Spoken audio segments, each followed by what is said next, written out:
versículo 27 en adelante, con este título, La pregunta sobre la resurrección. Y Señor, queremos que tú nos guíes a través de lo que significaría para nosotros nuestra ciudadanía eterna. ¿Qué significaría para los creyentes esto? ¿Qué significaría para nosotros, los hijos de Dios, la ciudadanía eterna? Nosotros queremos estar claros, o por lo menos, Señor, que podamos entenderla. Pedimos pues tu dirección en el nombre de Jesús. Amén y amén. Muy bien, el título de hoy pues ya lo hemos dicho, Lucas capítulo 20, verso 27 en adelante, así que espero que tengas tu Biblia. Yo siempre les ruego que tengan su libreta de apuntes, su lapicero y su Biblia a la mano para que podamos estudiar. Siempre hay cosas importantes de la palabra. Todos los días aprendemos de la palabra de Dios. Y acá arriba justo he colocado el nombre que sugiere el contexto sobre el cual vamos a trabajar, que es nuestra ciudadanía eterna. Correcto, nuestra forma de vida. ¿Cómo va a ser esta forma de vida eterna? ¿Bajo qué circunstancias va a ser esta ciudadanía? ¿Cómo voy a vivir en esta ciudadanía? ¿Qué ha pensado Dios de eso? Nosotros estamos limitados por este cuerpo terrenal, perecible, que está degradando porque ya vamos a morir en algún momento, ¿verdad? No es una palabra que nos guste, pero todos vamos a morir. ¿Y luego qué será? ¿Cómo funcionará? ¿Qué es eso de que Cristo vendrá por segunda vez? Resucitaremos, dice la palabra. ¿Cómo será eso de la resurrección? Y después de la resurrección, ¿cómo vamos a vivir? ¿Cuánto tiempo vamos a vivir? ¿En qué forma vamos a vivir? ¿Seguiremos siendo seres humanos? ¿Bajo qué premisas seremos seres humanos? Y temas como esos que siempre están dando vueltas, ¿no?, en nuestras mentes y corazones. Así que atentos, atentos, porque la explicación de Jesús es muy corta, precisa, pero queremos aprovechar estos 30, 40 minutos al máximo posible para poder discernir lo que el Señor tiene para nosotros. Muy bien, si ustedes bien recuerdan, Jesús se encontraba pues ya en Jerusalén. Él se encuentra en la última Pascua que él va a participar, en la última cena incluso que va a tener. Se lo dice a sus discípulos capítulos más adelante: esta es la última vez que como con ustedes de este pan y de este vino. Y Jesús viene hablando pues de temas importantes, ha purificado el templo, pues también encontramos que encuentra rechazo total de los líderes. En este capítulo 20, ¿verdad? Inmediatamente cuando ya está en el templo, que ha votado a los cambistas, y explicamos qué significaba esto, ¿verdad? En el capítulo 19. En el capítulo 20 dice que sucedió un día que, enseñando Jesús al pueblo en el templo y anunciando el evangelio, llegaron los principales sacerdotes. Apunta, principales sacerdotes. Segundo, los escribas. Fíjate bien que son estos personajes. Y tercero, los ancianos. Cuando lo mencionamos, definimos que era la cúpula espiritual, ¿no?, y socioeconómica del lugar, que venían a pues interpelar a Jesús. ¿Qué estás haciendo? ¿Quién te ha dado esta autoridad para que tú te manejes de esta manera, ¿no? ¿Quién eres tú? ¿Quién te has creído? ¿Quién te ha enviado? ¿Bajo qué autoridad estás haciendo todo esto? Y Jesús le responde de una manera increíble. Tienes que leerlo porque ya lo hemos estudiado. Y en el verso 9, Jesús cambia el giro ahí en el templo y deja de mirar a estos hombres. ¿Quiénes eran? A ver, recuérdalo, si no, míralo. Principales sacerdotes, escribas y los ancianos. Ya, con estos tres que están acá han sido básicamente... han quedado mal delante de Jesús. Ese es el punto. Han quedado terriblemente mal delante de Jesús. Y ahora Jesús les da una parábola al pueblo, donde les está explicando que estos hombres que tienen una falsa religión porque sus corazones se han apartado de Dios, son aquellos que van a matar a Jesús. Mira todo lo que le dicen en esa parábola, ¿sí? Y luego procuran los principales sacerdotes y escribas que habían quedado mal, el verso 19, ¿ok? Atraparlo para matar a Jesús. ¿De acuerdo? ¿Estás conmigo, verdad? En el versículo 19, yo solo estoy leyendo el texto que está acá, ¿no? Y entonces, ¿por qué? Porque comprendieron que aquella parábola estaba referida justamente a ellos. Y tenían miedo al pueblo, tenían miedo a la gente que estaba ahí, porque lo consideraban alguien espiritual, un profeta, ¿no? En la resurrección veremos que los discípulos, que eran más de 120 que estaban allí, lo consideraban gran profeta, poderoso profeta en palabras y acciones.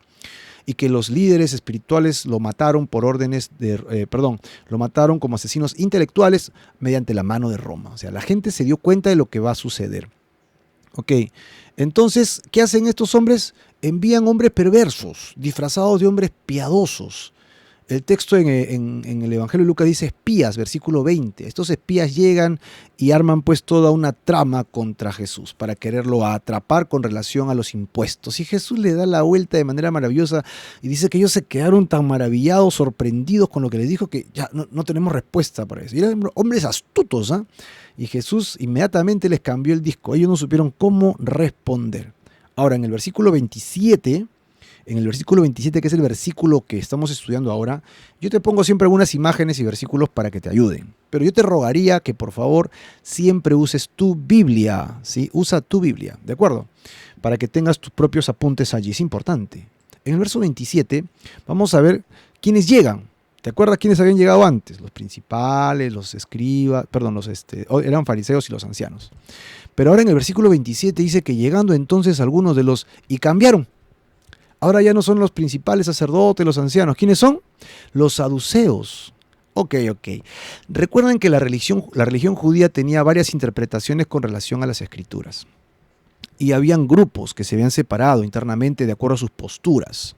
Ellos eran judíos y entre ellos tenían comunión, ¿sí? Pertenecían muchos de ellos al consejo principal, a los ancianos. Pero tenían sus posturas muy claras, muy evidentes. Los fariseos eran los más conocidos, incluso si tú recuerdas bien, pues Saulo de Tarso, que luego se convirtió en Pablo, era fariseo, ¿no? Un fariseo de fariseos, todavía dice, ¿no? Y otro grupo eran los saduceos. ¿Qué era lo que más los distinguía unos de otros en cuanto a su doctrina, su manera de pensar? Era que los fariseos afirmaban, creían de manera fehaciente en la resurrección de los muertos. Eso está profetizado del Antiguo Testamento. Pero los saduceos lo negaban. Así que estos entraban en discusiones a veces innecesarias ya, ¿no? Y tenían largas disertaciones, dice, acerca de estos temas y nunca acababan. Y querían ponerle pues significado hasta la coma, ¿no? Esta coma significa por algo aquí. Y cuando en realidad el contexto te arroja toda la información siempre. Se fueron al detalle, perdieron la perspectiva. Aunque tenían mucha profundidad doctrinal, habían perdido la perspectiva. Y tener cuidado los cristianos cuando oramos las escrituras, porque podemos sacar de contexto, que suele suceder mucho en nuestra época, de contexto el texto. Y como ustedes bien saben, ese dicho es muy común, pero es bastante sincero, bastante evidente. Sacar un versículo, un texto, fuera de contexto es un buen pretexto para que digas lo que tú quieras. Así que hay grandes religiones, grandes movimientos, grandes sectas que han salido justamente de sacar versículos de contexto y afirmar cosas. Pero la Biblia lo dice. Sí, lo dice, pero está dentro de un contexto. Y dentro de ese capítulo, ese versículo tiene un significado. Tú has sacado ese significado y le estás dando tu significado, tu propia interpretación. Pero está en la Biblia. Sí está en la Biblia, pero está dentro de un contexto. Y tienes que respetar ese contexto. ¿Estamos de acuerdo? Estamos aprendiendo método inductivo ahorita, ¿eh? Es importante para la interpretación bíblica correcta. ¿Quieres interpretar bien? Lee siempre dentro del contexto. Quienes no se han dado cuenta, estamos leyendo versículo por versículo, renglón por renglón, lo que resta del Evangelio de Lucas. ¿Por qué, Marco? ¿Por qué haces eso? Porque es la mejor forma de leer la Biblia. Si te das cuenta, siempre empiezo con una introducción, te hago entrar en temas, quiénes están, quiénes no están, el lugar, porque ese es el contexto. Fuera de ese lugar yo podría decir cualquier cosa. No, pero acá es importante que entendamos los contextos. Y así es como se lee la Biblia. Ya sabes, ya tienes más herramientas para que puedas leer tu Biblia sin temor. Dios te va a guiar a toda verdad siempre y cuando guardes estos principios mínimos y básicos. Contexto. Lee todo el capítulo, no leas solo un versículo. Te dicen, este versículo dice tal cosa, yo tengo mi interpretación. Espérate un segundo. Y brum, sacas todo el capítulo. Yo sé que la mayoría de sudamericanos no nos gusta la lectura. A la mayoría no nos gusta leer, ¿verdad? Y cuando sacan todo el capítulo dicen, leer todo el capítulo, solo explícamelo, por favor. No, lee todo, hermano. Haz el ejercicio de la palabra de Dios. Tú no puedes hacer menos que eso. Así que, y si no entiendes, lee el capítulo anterior. Y si no entiendes, léete el anterior, el que tienes y el que sigue. Eso es contexto. De esta manera no te vas a separar nunca. Los saduceos, ellos en su propia interpretación decían que no había resurrección de muertos. Y ellos generaron un montón de ideas filosóficas, ¿no? Que no eran bíblicas, eran decir, situaciones que ellos no tienen control, ¿no? Cosas que sucederían después de esta vida bajo la premisa de la resurrección y, entre comillas, que se note absurdo, de tal manera que cuando peleaban con los fariseos sobre estos temas, los fariseos decían, sí, pues, no tengo respuesta, no sé cómo hacer, y entonces los saduceos decían, ya ves. De esta forma eran estas discusiones intelectuales, ¿no? Teológicas. Así que este grupo de saduceos dijeron, ya les tocó pues a los principales sacerdotes, ya les tocó a los ancianos, ahora nos toca a nosotros. Se sobaron las manos y dijeron, déjenos pasar por favor, que con esta sí lo agarramos a Jesús. Los otros quedaron avergonzados, no supieron qué decirle a Jesús. Nosotros vamos a manejar el asunto y vamos a soltar una de nuestras ruedas de preguntas así difíciles de interpretar, a ver qué nos dice pues Jesús. Ok, los cuales, dice el versículo 27, niegan haber resurrección. Ojo, que no creen en la resurrección. Pero ellos van a soltar la idea como si creyeran en la resurrección. Ten en cuenta eso. Ellos no creen en la resurrección. Pero vienen a preguntar a Jesús como si la resurrección sí existiera. Y cuando Jesús diga, sí existe, entonces, ¿por qué sucede esta cosa inverosímil? Y Jesús diría, no tengo respuesta. Por ahí va el asunto, ¿ya? O sea, esto no es una conversación honesta, ¿no? Es una conversación con trampa, como decimos por ahí muchas veces. Muy bien, versículo 28. Le dijeron, Moisés, y yo quisiera que subrayes ahí con un lápiz suavecito nomás, porque no es el centro del texto. Moisés, o sea, acuérdate que están citando a Moisés, el que escribió los 10 mandamientos, el Pentateuco, un personaje trascendental en el judaísmo. Así que lo que dice Moisés era palabra de Dios. Lo que decía Moisés y escribía Moisés era lo que Dios quiere que se haga. Moisés nos escribió, eso está en Deuteronomio 25, si no me equivoco. Si el hermano de alguno muriere teniendo mujer y no deje hijos, que su hermano se case con ella y levante descendencia a su hermano. Esto suena raro para nosotros los occidentales, ¿no? ¿Cómo te vas a casar con la cuñada? Bueno, está bastante claro, ¿verdad? Dice aquí, una persona se casa, ¿verdad? Y entonces muere, su esposa se queda viuda, pero como no tuvo hijos, entonces no tendrá heredero. Bueno, pues Marcos dice que se case con otro. Pero en la ley judía no era tan simple en esa época, sobre todo en el Deuteronomio, cuando se estaban haciendo las tribus, estaban consolidando las tribus para tomar posesión de la tierra prometida.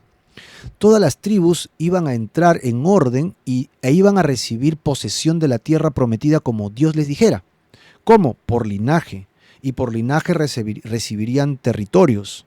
Por los padres y los hijos, de acuerdo a de dónde venían, ellos iban a recibir ciertos territorios que luego tú lo puedes ver allí en Deuteronomio, ¿no? En Deuteronomio, ¿sí?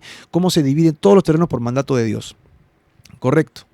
Fenomenal. Así que si tú morías y no tenías hijos, entonces tu nombre sería borrado. Es como si nunca existieras y eso es terrible. O sea, nunca exististe. Entonces, ¿qué necesitas? Un hijo que tenga tu nombre. Por eso es que normalmente se dice David, hijo de, ¿recuerdas? Jesús, hijo de José, ¿no? David, hijo de Isaí, hijo de, entonces sabes de dónde viene y de qué tribu es y cuál es el territorio que le corresponde, ¿no? Y de ahí hay otras leyes que están amarradas a esto. Así que la idea es la siguiente, si estás dentro de la familia es correcto, ella ya es mujer viuda, y la ley también decía que una vez que enviudara a alguien, quedaba libre del primer compromiso para casarse con quien quisiera. Así que Dios mandó que en este caso fuera el hermano. ¿Cuál era la situación del hermano? Era que le diera nombre, hiciera que no perdiera nombre su otro hermano que había casado con ella. Así que imagínate cómo eran los matrimonios en esa época, ¿no? Si el hermano mayor era bien viejito y se iba a casar, el hermano que seguía le decía, a ver, yo quiero ver la novia, no me gusta la novia. ¿Y a ti qué te importa? Sí me importa porque si te mueren me va a tocar a mí seguirla. Según la ley, ¿no? Y obviamente si no cumplía había unas situaciones ahí que pagar y hacer. Terribles. Léete pues Deuteronomio 25. Bueno, ellos lo único que están haciendo es citando a Moisés para meter a Jesús en una trampa. ¿Ok? Ella enviuda, ¿ok? Era su marido enviuda, ahora tiene un segundo compromiso. Dice, no dejaré hijo que su hermano se case con ella y se levante descendencia a su hermano. Su hermano tenía que casarse. Acá viene la trampita. Veamos el verso 29 en 3 partes. Hubo pues 7 hermanos. ¿Cuántos? Como que el número perfecto, ¿no? 7 todavía. Ya, pues 7 hermanos. Veamos qué va a pasar con los hermanitos. Uno de ellos se casa. El primero tomó esposa, ¿verdad? El primero de ellos supuestamente sería el mayor. Así que el mayor es A, el segundo es B, así para abajo. El mayor, si muere, el último no se va a casar, sino se va a casar el B. Y si muere el B, se casa el C. Y así tienen que ser. Ok, pues normalmente por las guerras o por situaciones difíciles podría suceder. El primero tomó esposa, se casa de lo más feliz, pero murió sin hijos. Ajá, acá están haciendo ya la aplicación de la ley. Entonces, ¿qué hizo? ¿Qué pasó con la ley? ¿Qué les exigió hacer? Tomó el segundo, pues. Ella se casó con el segundo, versículo 30, y la tomó el segundo hermano. Así que ya vamos, el hermano A, el hermano B, el cual también murió sin hijos. Ok, bueno, ya, ok. Versículo 31. La tomó el tercero, y así todos los 7. O sea, los 7 murieron y ella se casó con los 7 hermanos y murieron sin dejar descendencia.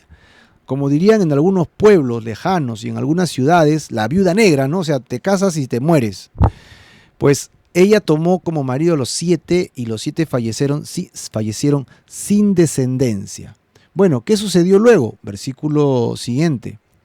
Obviamente, finalmente también muere ella. O sea, nadie vive para siempre.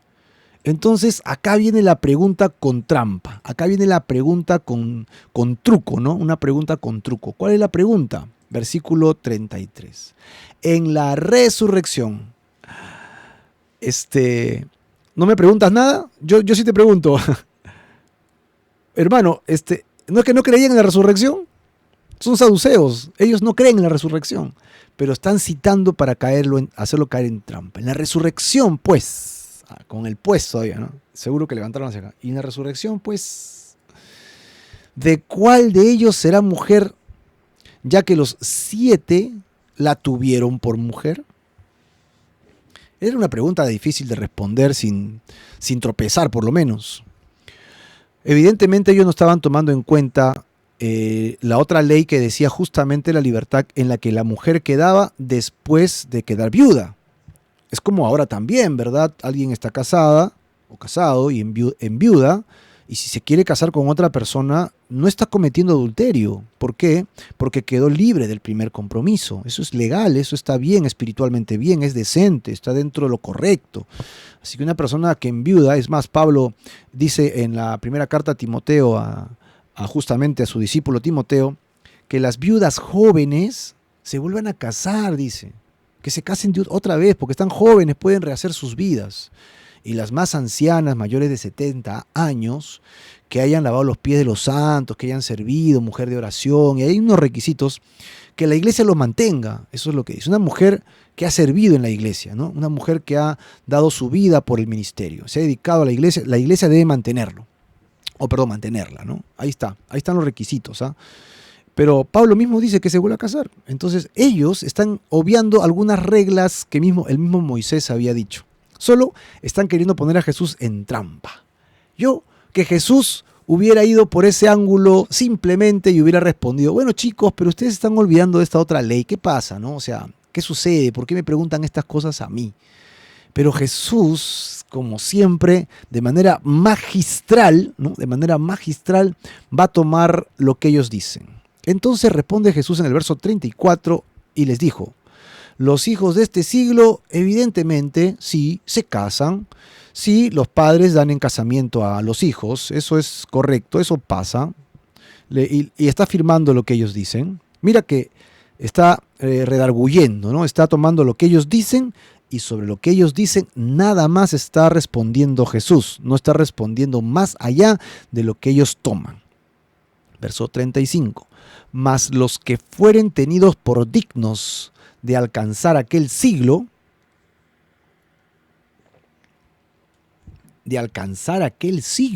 Segundo, y la resurrección de entre los muertos, ¿no? Ni se casan ni se dan en casamiento, dice. Ok, Jesús está respondiéndoles y está dándoles información sobre lo que ellos tomaron. Ellos están afirmando la resurrección a pesar de que no creían para la trampa, y Jesús está dando por obvio que ellos dicen la resurrección. Sí, entonces sí habrá resurrección, dice Jesús. Ahí está. Si tú dudabas de la resurrección, aquí está Jesucristo mismo dando evidencias acerca de la resurrección. Ahora, quiero que tomes en detalle algunas palabras. Algunas palabras que hemos subrayado. Si puedes, subráyalas en tu Biblia o en tu texto, o si tienes algo digital, ponle un subrayado. Alcanzar aquel siglo. Cuando habla de siglos, no está hablando de 100 años, no siglos de 100 años, centurias o milenios. Está hablando de tiempos de vida. Este siglo es el presente en el que vivimos, pero también podría ser todo el milenio, todo este siglo en el que vive la humanidad, esta forma de vida, en este tiempo de vida, a diferencia del otro siglo que ha de venir, o sea, la vida que viene después de esta vida. ¿Sabías que hay vida después de esta vida? Por otro lado, ¿tú crees que hay vida después de esta vida? ¿Tú crees que la vida solo termina cuando este cuerpo se deja de respirar y fallece? No sé cuál sea tu pensamiento. La mayoría de cristianos, y creo estar de acuerdo con muchos de ustedes, es que creemos en la vida después de esta vida. ¿Por qué? Porque Dios creó la humanidad para vivir para siempre. Dios creó la humanidad para vivir por la eternidad con Él. Ya entienden los principios del reino, ¿no? Lo hemos hablado muchas veces. Dios crea al mundo, Dios crea dentro del mundo a un hombre para que este hombre controle, gobierne, administre, dirija, tome pues decisiones sobre este planeta y sus hijos, nietos, bisnietos, tataranietos y la línea genealógica para abajo. Todos servirían al mismo Dios a través de los abuelos, los padres, los tatarabuelos, que serían los líderes. Así que hay una forma de pirámide, una especie de organización en que Dios es la cabeza y Él pone por ancianos o los que Él ponga como líderes dentro de ellos. ¿Cuánto tiempo viviríamos? Para siempre. A diferencia de Dios, Dios es eterno. Nosotros somos simples mortales. Dios no tiene inicio y no tiene fin. Esto es doctrina, ¿no? Palabra de Dios. Es el alfa y el omega, dices, por siempre. Nosotros tenemos fecha de creación. Tú y yo tenemos una fecha de creación. Es más, la mayoría de ustedes tienen su fecha de cumpleaños. ¿Cuándo nacieron? Pero, honestamente, desde la perspectiva de Dios, no hay fecha de muerte. Así como la conocemos, que se murió. No hay fecha de muerte. ¿Por qué? Porque vamos a vivir para siempre.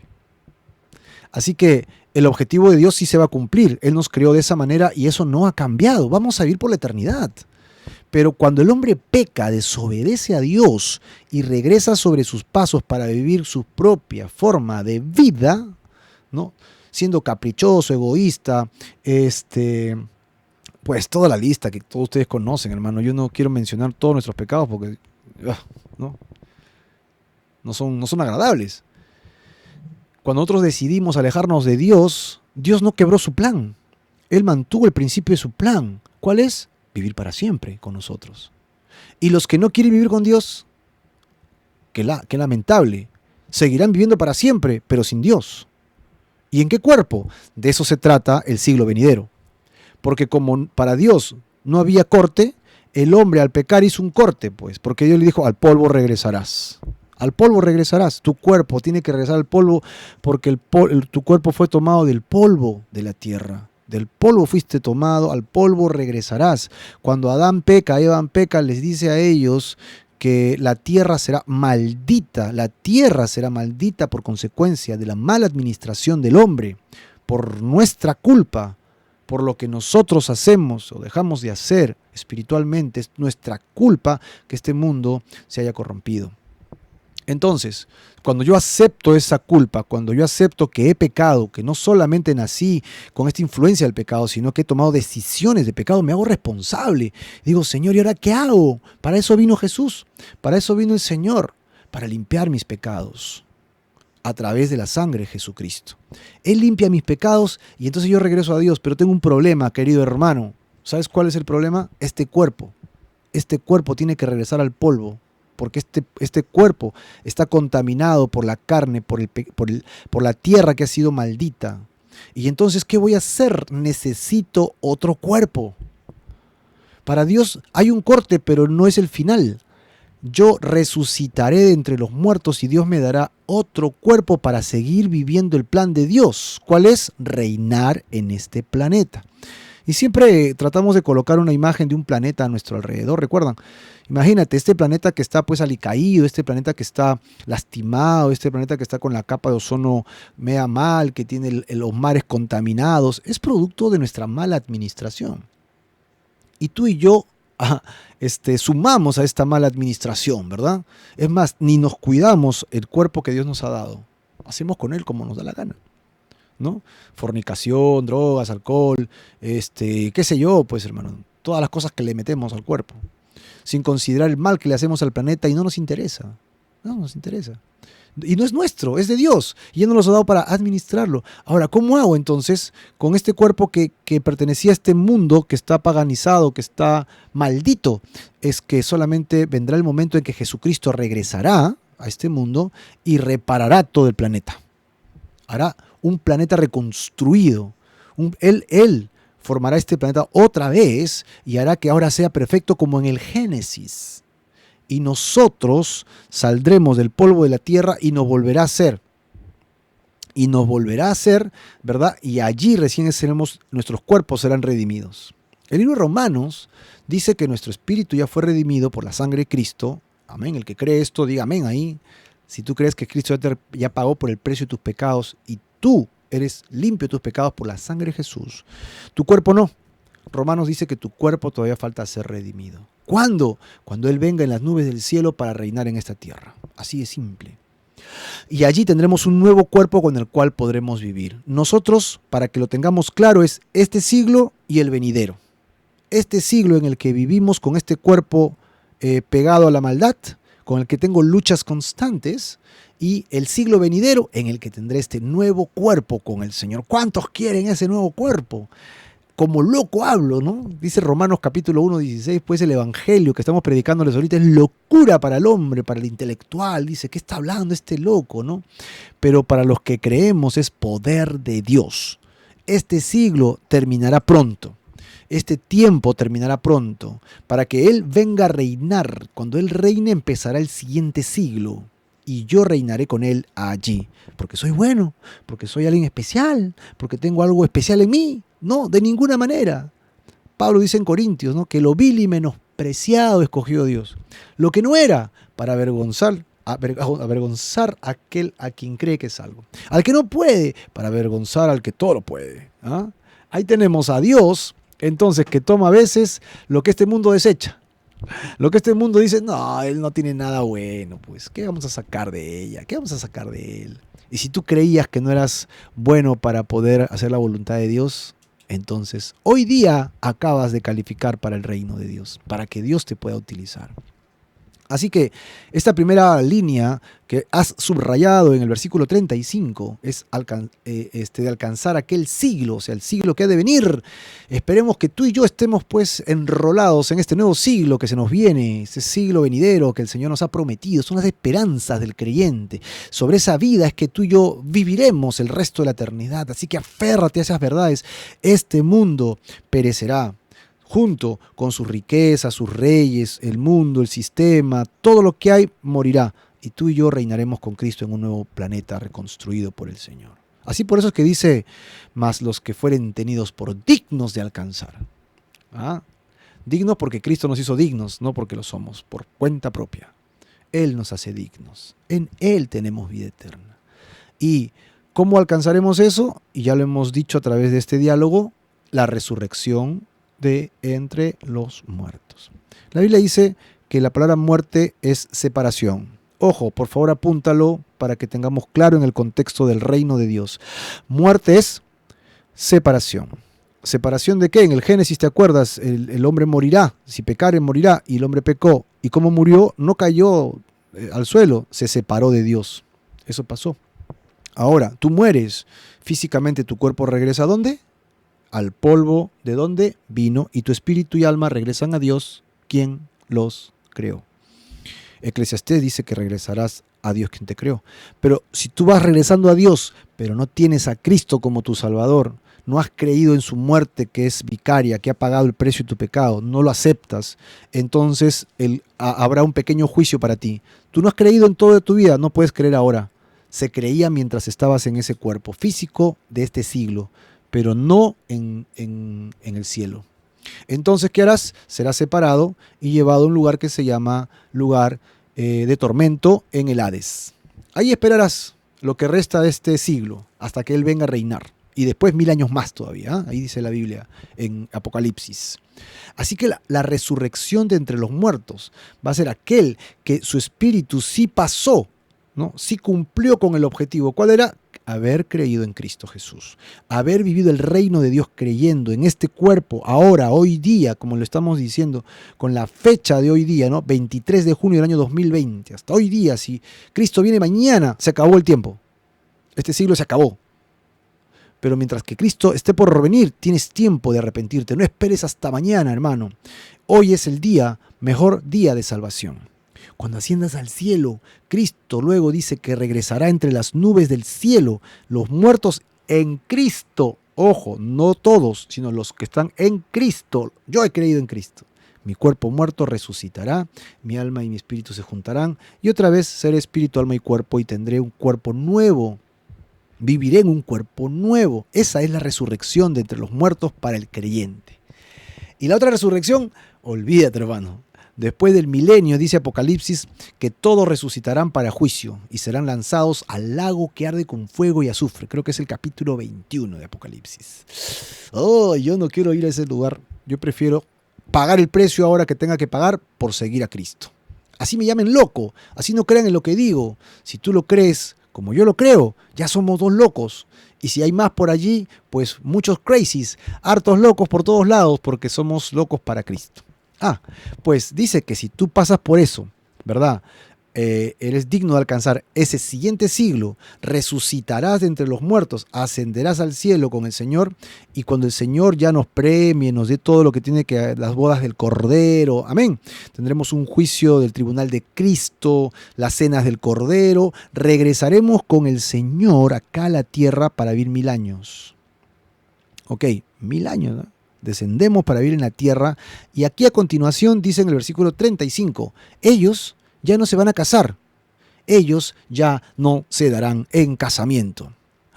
Tú puedes ponerte en los zapatos de los hombres que estaban hablando con Jesús. ¿Podrías ponerte en sus zapatos? ¿No? Estos hombres que estaban preguntándole a Jesús acerca de la resurrección, ¿verdad? Podrías decir, ¿cómo? ¿De dónde sacas información, Jesús? ¿Y por qué dice estas cosas? Y Jesús va a dar sustento en el versículo 36. No es que sea una locura, Jesús va a dar sustento. Mira lo que dice. Verso 36. Porque no pueden ya más morir.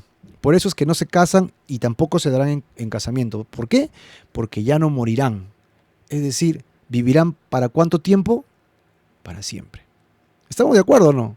Es decir, efectivamente, tú tienes fecha de creación, pero no tienes fecha de expiación, pues. O sea, no vas a morir. Vas a vivir para siempre. El problema es dónde vas a vivir para siempre. O con Dios, ¿no? Subes y bajas y luego estás en la tierra. O vivirás para siempre en el lago que arde con fuego y azufre. Esa decisión es solo tuya. Esa no la puedo tomar por ti. Y tampoco estoy aquí para amenazarte ni que te sientas amenazado por el concepto. Es lo que dice Dios. Es lo que enseña Dios. Yo espero que lo tomes, yo espero que por favor lo analices. ¿Dónde quieres pasar la eternidad? Porque si vas a resucitar, van a haber dos resurrecciones básicamente. Dos resurrecciones básicamente. Uno, la de creyentes, cuando Cristo venga a reinar. Y dos, después del milenio, donde serás resucitado pero para condenación eterna. La primera resurrección, que acabo de decir, es para vida eterna, ¿no? Y la segunda resurrección para muerte eterna, separación eterna. Tú decides a cuál quieres pertenecer. Tú tomas la decisión a cuál quieres ir. Yo he decidido ir a la primera resurrección.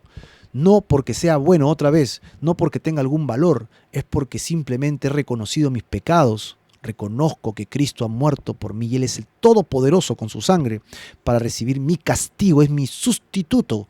Y en Él hay promesa de lo que estamos hablando ahora. Entraré al siguiente siglo en la resurrección ¿Ok? Y allí ya no habrá casamiento, dice. ¿Por qué? Porque ya no puedo morir, según el verso 36. ¿Pues qué? Pues somos iguales a ¿quiénes? Dice Jesús, seremos iguales a los ángeles. Ojo, los ángeles son seres espirituales, ¿verdad? Que no tienen hijos. Esa es la idea, no pueden tener hijos, no se casan. Entonces nosotros tampoco nos vamos a casar, eso es lo que está diciendo. Ya no vamos a procrear. Todos los hijos que puedas tener, tenlo acá. Y ahí está el mandamiento, ¿no? Llenad la tierra, sojuzgad la tierra, hasta que una vez seamos llevados por el Señor, entonces seremos semejantes a los ángeles. En ese sentido, Primera de Juan dice que físicamente, por el contrario, seremos semejantes a Jesús porque le veremos tal como Él es. Jesucristo vendrá entre las nubes del cielo y nosotros le veremos y entonces seremos semejantes a Jesucristo de cuerpo. Ahí están los otros detalles entonces. ¿Cómo sucederá eso? Léete Primera de Corintios capítulo 15. Allí Pablo habla exactamente de las diferencias de cuerpos, cómo será la resurrección, qué cuerpo te dará. Para más detalles, ¿no? Porque ahí ese tema nomás es abundante, qué maravilloso, ¿no? Pero yo confío en que tendré un cuerpo semejante al de Jesús. Un cuerpo que traspasa paredes, ¿no? Un cuerpo que puede estar en varios lugares. No sé cómo hará el Señor eso. Jesús ascendió al cielo con un cuerpo físico, en Hechos. En el libro de los Hechos, tú lo ves. Así que de alguna manera yo podré ir con ese cuerpo al cielo y regresar. No sé, habrá algún concilio y Dios nos lleva al cielo otra vez y bajamos. Y no necesitaremos el casco de astronautas. Así con ese cuerpo. ¿Y de dónde sacas eso, Marco? Porque seremos semejantes a Jesús con su cuerpo glorificado. Jesús, dice Pablo en Corintios también, es el segundo Adán. Solo que este segundo Adán nunca pecó. El primer Adán es el de Génesis. El primer Adán sí pecó. El cuerpo de Adán era un cuerpo glorificado. Cuando él pecó, dice que recién se dio cuenta que estaba desnudo y se tapó con hojas. Encontramos entonces que el plan de Dios siempre ha sido el mismo. El plan de Dios no ha cambiado. El plan de Dios eterno, de su reino, está permanente. Los que hemos cambiado somos nosotros y nos hemos olvidado del plan del reino. Hoy día estamos regresando a este plan del reino, hermano. Hoy día tú y yo estamos entendiendo nuevamente lo importante que es regresar al plan del reino de Dios. Y yo espero que tú y yo podamos vivir espiritualmente la esencia de este mensaje del reino. No nos despejemos, no nos descuidemos, no nos distraigamos fácilmente con lo que este mundo nos puede ofrecer. Acá en Perú han vuelto recién a abrir ya los locales grandes de ventas por compartimiento, ¿no? Por departamentos. Unas colas increíbles, ¿no? Digo, ¿pero para qué? ¿Qué afán? O sea, ¿qué correr? ¿Para qué, hermano? No entiendo. Puedes ir pasado mañana, de aquí a un mes, que las cosas se calmen, pero unas colas interminables para entrar a esos lugares. ¿Qué afán? ¿Qué afán? Nuestro reino no está acá. Nuestro reino es el venidero. Y sobre ese reino yo tengo que tomar decisiones. Porque todo lo que haga en este cuerpo va a redundar para ese reino. Seremos iguales a los ángeles. Y luego dice, y somos hijos de Dios, al ser hijos de la resurrección. Dios nos resucitará entre los muertos y por lo tanto calificaremos dentro de sus hijos, hijos de Dios, que no somos como los ángeles. Los ángeles no son hijos de Dios, son ángeles de Dios. Nosotros, los seres humanos, calificaremos como hijos de Dios. El hijo mayor, el principal hijo, el unigénito hijo como esencia divina es Jesucristo. Y nosotros, según Efesios, somos adoptados hijos suyos por la sangre de Jesucristo. Maravilloso mensaje que está dando Jesucristo y solo les está respondiendo con sus propios argumentos. Ahora, ¿recuerdas? Al comienzo citaron a Jesús con Moisés. Oh sí, le dijeron, Moisés explicó esto en la ley y bajo lo que dijo Moisés, entonces esta mujer, ¿de quién será marido? Una resurrección. Bueno, dice Jesús, ustedes me citaron a Moisés. Muy bien, yo también les citaré a Moisés. Verso 37. Pero en cuanto a que los muertos han de resucitar, como ustedes me dijeron, resurrección, ahí está el tema, aún Moisés lo enseñó. Y dije, ¿qué? ¿Moisés enseñó de la resurrección? Sí. ¿Dónde? En el pasaje de la zarza. Ustedes conocen muy bien ese pasaje de la zarza, ¿verdad? Acá en Perú están pasando, creo, Moisés, ¿cómo se llama el título de la novela que pasan en la noche? Moisés, no sé cuánto, pero es la película de toda la vida de Moisés con el pueblo de Israel. Una muy buena serie, ¿ok? Entonces, Moisés se le pierde una pequeña ovejita, él sube al monte de Dios y entonces ve una zarza que estaba prendida pero que no se quemaba, ¿no? No se consumía, y se acerca y Dios le habla. Y allí, en ese pasaje, Moisés dice que tiene un diálogo con Dios, un diálogo largo, pero Jesús extrae solamente una parte esencial para este tema. Mira, especial para este tema. Ahí subráyalo, ¿ah? Aún Moisés lo enseñó en el pasaje de la zarza cuando llama al Señor. Moisés le dice a Dios, Dios de Abraham, Dios de Isaac y Dios de Jacob. ¿A cuántos personajes menciona? 3. Abraham, Isaac y Jacob. Ahí están los 3 personajes, prominentes personajes, personajes que no se pueden negar, personajes que son hasta históricos, ¿no? Aún de pueblos que no son judíos y del resto de la humanidad reconoce que hubo un Abraham. Históricamente existe un Abraham, no solamente bíblicamente. Así que son 3 personajes pilares dentro del judaísmo. Y él dice que Moisés dice Dios de y Dios de. Ok, hasta ahí como que ellos levantan la ceja y dicen, bueno, sí, así dice en la ley, ¿no? Muy bien, en el Génesis, versículo 28. Y habiéndoles dicho esto, Moisés lo dijo porque Dios no es Dios de muertos. Ajá, ¿lo tienes más claro, no? Ahí está, Dios no es Dios de muertos, sino Dios de ¿quién? De vivos, pues para Él todos viven. Bajo la perspectiva humana, los que mueren, mueren para siempre, ¿no? Incluso hay un grupo que se llama cristianos, ¿no? Que dicen que ya una vez que te mueres, desapareces. Una vez que mueres, ya no existes. Pero Jesús mismo está hablando de la vida eterna después de esto, para unos y para otros. Dios no es Dios de muertos, es Dios de vivos, ¿ok? Porque todos viven para Él. No hay nadie que no viva para Dios.